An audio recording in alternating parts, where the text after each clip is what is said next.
During the latter period of the Cold War, American military personnel who were stationed in the United Kingdom were involved in a series of disturbing incidents, during which they reported mysterious interactions with unidentified flying objects.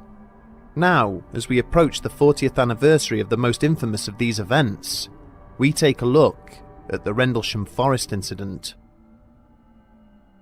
But first, a very Merry Christmas to you all. We know 2020 has been a crap year for most of us, but if we can glean any positives from it, at least in terms of channel engagement and subscriber numbers, we've done really well, and we only have you guys to thank for it. You're a tremendous audience and community, and we promise to keep you all entertained with our content for as long as we can. We would also like to thank our sponsor Surfshark, who has helped us to keep up the production levels and make our content better for you guys. Remember to protect your data and privacy online with the Surfshark VPN. If you head to surfshark.deals/bedtime stories, you'll receive an amazing offer where you can get 28 months worth of premium VPN service for just over $2 a month.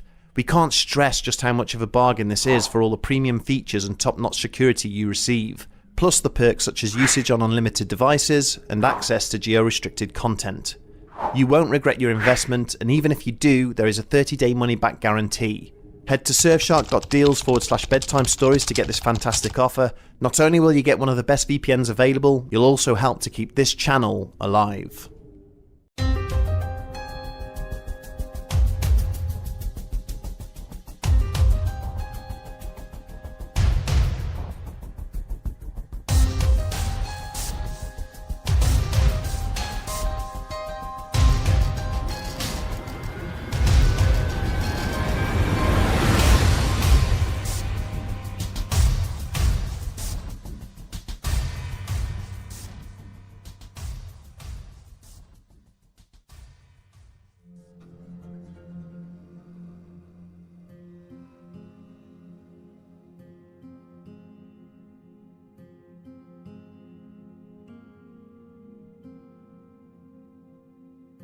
At the outset of the 1980s, the Cold War had been in full swing for over 30 years, but was now entering a frightening new phase.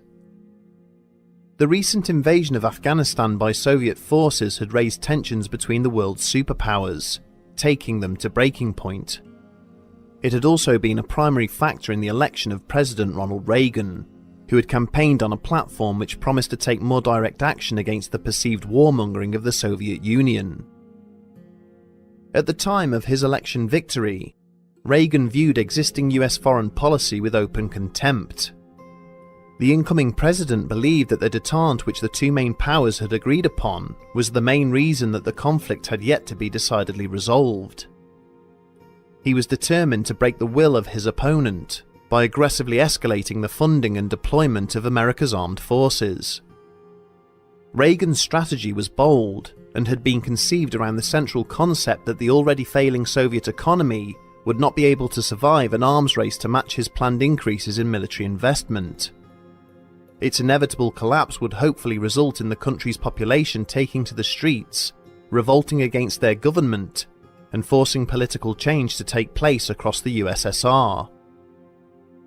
Such an undertaking was music to the ears of British Prime Minister Margaret Thatcher, who held equally dismissive views of the policies and agreements that her predecessors had put in place. Thatcher was quick to offer her American counterpart carte blanche to move whatever military resources he deemed necessary across the Atlantic and into mainland Britain, in readiness for a future strike across the English Channel and onto the European continent. In a move that was typical of President Reagan's wider military build-up, the 81st Tactical Fighter Wing was ordered to phase out its aging complement of F-4 Phantom fighter jets in order to make way for the arrival of the new ground attack A-10 Thunderbolt.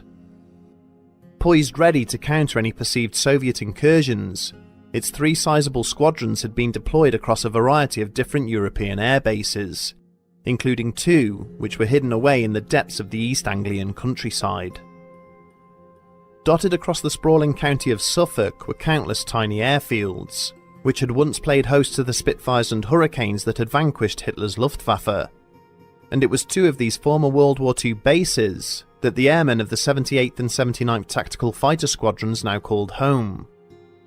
Whilst half of their number were stationed at RAF Bentwaters, The remainder were housed at RAF Woodbridge, 6 miles to the south.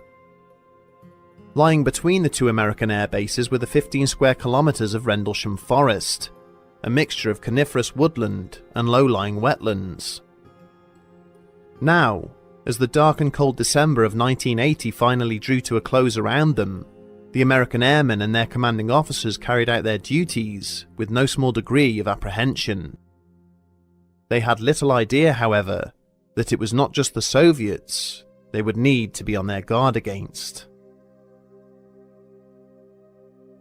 At approximately 3 AM on the 26th of December 1980, the otherwise calm and tranquil atmosphere of the Boxing Day morning was suddenly shattered by the activation of the emergency alert system at RAF Bentwaters. As deafening sirens blared in the rooms and corridors of the sprawling airbase, armed sentries spilled from doorways, sprinting across parade squares and car parks towards their established firing positions along the base's perimeter fence. Amongst them was Airman Steve Longereau, who had been out on foot patrol in and around the base's weapons lockers at the time the cacophonous alarms had unexpectedly kicked into life. As he joined his colleagues manning the nearby fence line, his attention was immediately drawn to something moving around, out in the depths of the adjoining woodland. The inky darkness that usually separated the looming fir and pine trees of Rendlesham Forest was now unnaturally illuminated with an unearthly red glow. This strange iridescence seemed as if it was being projected by a number of vividly coloured objects, which were hurtling back and forth at great speed. The assembled airmen watched with a mixture of fear and bewilderment as the bright lights pulsated and flew around in an erratic fashion. Sometimes they would collide and ricochet off one another, resulting in a brief shower of bright red sparks and a loud metallic crash, before they shot off again in opposite directions. On a number of occasions, the objects would slowly rise up above the tree line into the night sky, hovering perfectly still, as if they were conducting some form of surveillance on the US airbase.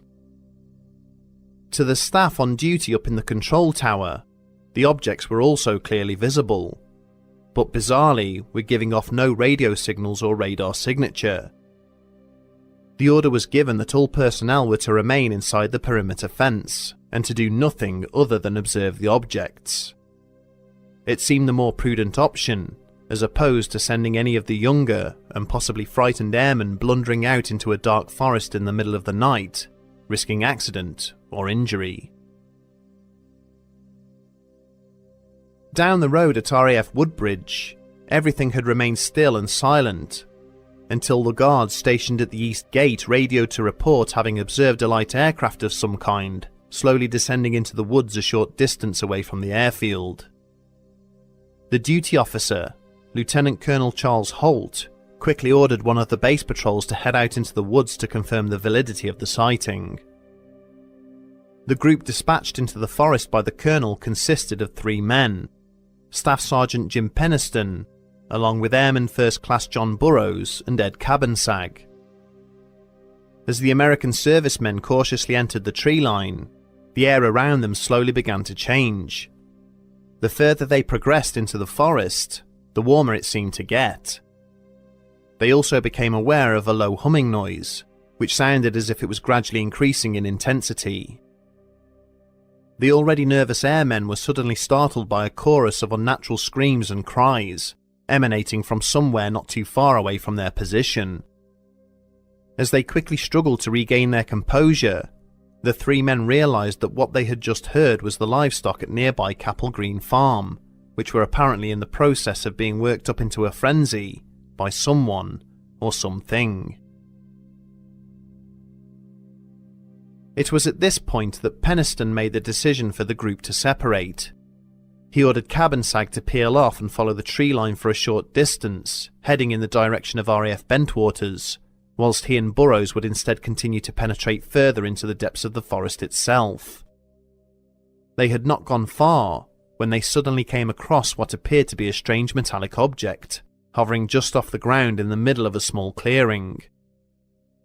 Peniston was a specialist in aircraft identification, and had never seen anything belonging to either the Soviet or American air forces, which even remotely resembled the floating craft he was now looking at.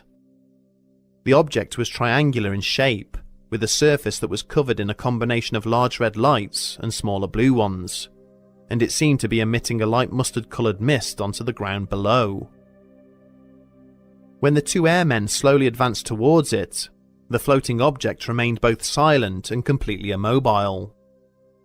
As he edged forwards, Penniston was struck by the lack of any recognisable features anywhere on the exterior of the craft.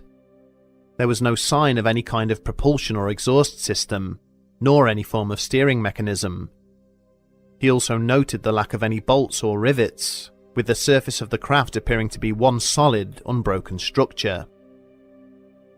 Burrows came to a halt a short distance away and watched on as his staff sergeant continued to walk right up to where the vessel was hovering. Penniston seemed to be utterly entranced by what he was seeing, drawn to a series of strange symbols that were etched into the outer hull of the object, which he would later say resembled ancient Egyptian hieroglyphs. Penniston reached out and was able to take hold of the craft's exterior, describing it as smooth and warm to the touch. As his fingers moved across the polished surface and then onto the engraved symbols, it felt as though they had passed from a pane of glass and onto a sheet of sandpaper. He could also discern what seemed to be a humming sensation being generated beneath his fingertips. Suddenly, the airman felt a physical jolt, as if a low electrical current was being passed through his body. The hieroglyphs had now illuminated, and he was temporarily blinded by an intense white light, which completely obscured his view. As Penniston struggled to regain focus, he could see what resembled streams of ones and zeros, dancing around at the edge of his field of vision. This sensation continued for several minutes, before abruptly coming to an end, and causing the staff sergeant no lasting pain or ill effects. The two airmen then remained in position, observing the hovering craft for a further 45 minutes, taking notes and drawing sketches of it. The strange object then unexpectedly shot off, horizontally and at breakneck speed, heading deeper into the forest and weaving quickly in and out of the tightly packed tree trunks. The two men immediately hurried back to where their colleague was standing waiting for them. Cabansag told them he had also seen a red light moving at great speed through the woods away from him, but not with the level of detail that they had described. All three airmen then made their way back to the east gate, where they reported what they had encountered to the waiting Lieutenant Colonel Holt. Charles Holt lived for rules and regulations, immediately committing that which his men had described to him down on paper, before passing it directly on to both his superiors and the local police force. Airmen were dispatched to the location that had been described by Penniston and Burrows, and reported they had found strange indentations on the ground there, along with what seemed to be burn marks. For the next 2 days, Holt became frustrated by the lack of an official response to his memorandum, and when his sentries continued to report that more lights had been sighted moving around in the nearby forest, he resolved to enter the woods with a group of airmen to conduct his own investigation. In the early hours of the 28th of December, armed with only flashlights and a Geiger counter, as they were operating outside of their jurisdiction, a small party made its way to the area described by Penniston and Burrows. Holt had decided to document his investigation using a portable tape recorder, and continued to dictate his findings as he made his way deeper into the forest. At the clearing in question, he found a series of circular indentations burned into the ground, which formed a larger, triangular pattern. In addition to this, similar marks were burned into the sides of tree trunks dotted around the periphery of the clearing, as well as freshly broken branches and foliage. When the airmen investigated the scorch marks more closely, they found that the Geiger counter's reading immediately leapt up to double that of accepted background levels. Holt continued to document these observations on his tape recorder before one of his men shouted a warning. An unidentifiable red object was approaching them at speed, descending from the eastern skies. On Holt's recording, he describes this object as being like an eye, winking down at the men beneath it. As it now moved away from them, Holt and his group then followed the object for a short distance, where it appeared to explode and then break up into 3 smaller, star-like objects. These began to fly around at impossible speed, emitting further explosions and strobe-like effects, at which stage the men elected to return to the safety of the airbase. These lights seemingly took up positions over RAF Woodbridge and started to buzz back and forth across the airfield at high speed, occasionally beaming rays of crimson light down on the weapons lockers that were dotted around the base. 3 hours later, they suddenly shot off again back out to sea, passing by RAF Bentwaters as they did so, leaving the American servicemen below wondering what the hell had just happened.